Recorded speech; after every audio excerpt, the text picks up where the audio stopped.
Judge let the air out of Deflategate Thursday, erasing Tom Brady's 4-game suspension. U.S. District Judge Richard Berman said NFL Commissioner Roger Goodell went too far in affirming the punishment of the Super Bowl winning quarterback. Let's recap the key points for you here now.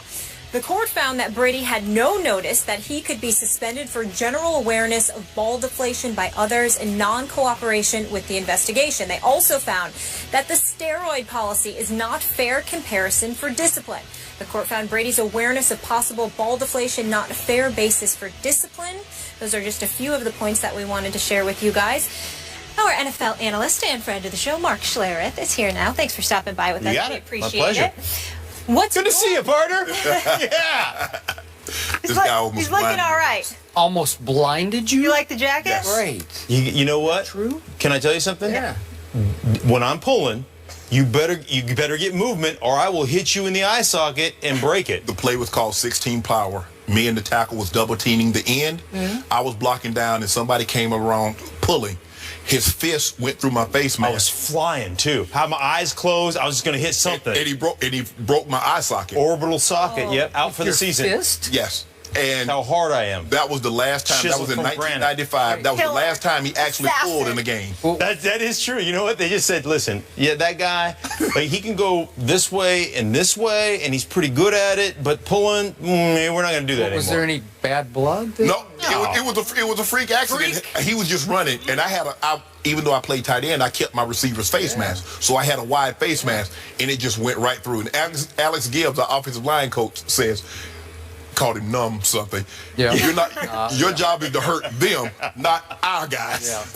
But the thing is, on 16 power, if there's no hole, you're coached to make a hole, right? So I was coming hell-bent for election, and I just had a mouthful of Rydell, and I was going somewhere fast, and my fist got into his side of you, Mark. Bam. Yeah. Is it okay today?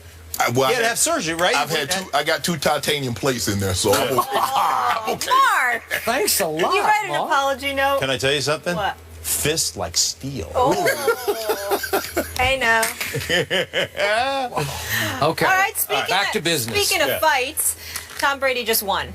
And we shared some of the key points on why he won. What's your reaction to the news here? Were you surprised? I was, you know what, I was surprised, although I've said all along, you know, I've been on this show, and I equated this violation. I said, this is 72 and a 65, and getting a year-long jail sentence for doing that. So I've never really looked at it from the standpoint, like a lot of people looked at it, like it was an egregious thing. Yeah.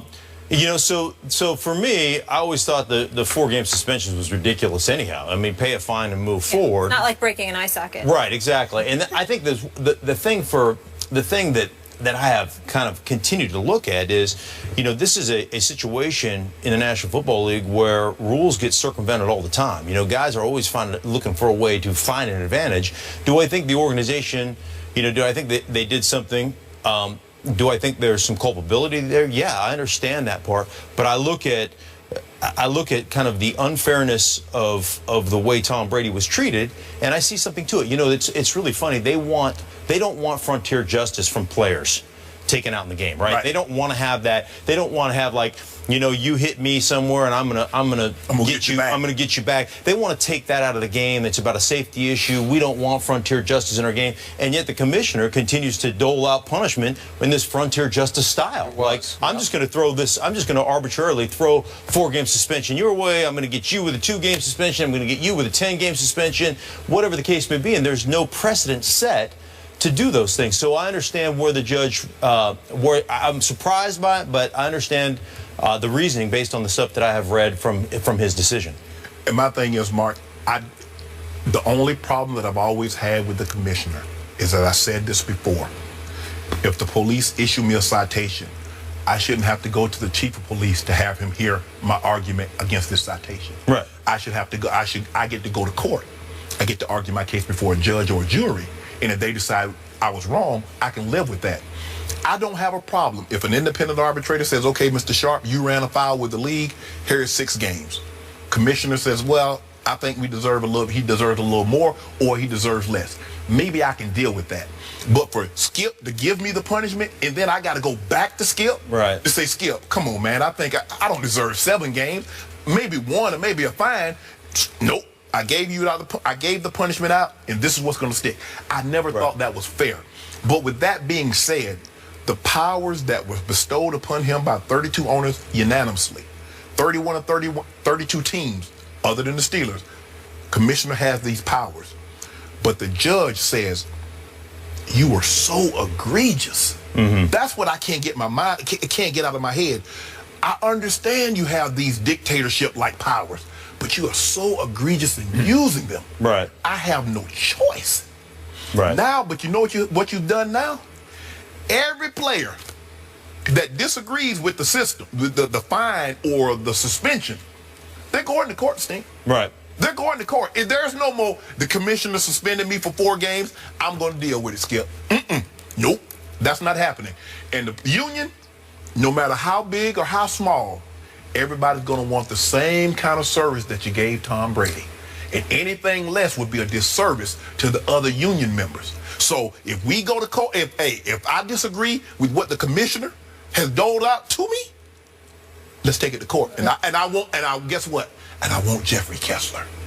Okay, but remember, if the league has a smoking gun on you, a positive drug test, let's say, I'm not talking about the steroid suspensions or the drug suspensions. Yeah, those are standard, right? Every player knows. You go into it and you say, okay, listen, I smoke weed and I've done it 3 times, and if I get caught again doing it, I'm getting suspended. If I use steroids, performance-enhancing drugs, or I have a first time for steroids, right? Gone. If I have something in my system that doesn't, because every guy stands up and goes, boy, oh boy, you know what? I've taken these supplements and I had no idea, and I'm like, oh, stop it. If we can just stop the rogue company that keeps poisoning our athletes, right? Stop it. You're using something that's illegal. Let's move on. Take your 4-game suspension and call it good. My thing to that, all I say is when the guy says, man, I was taking something, it's my fault. Show us what you was taking.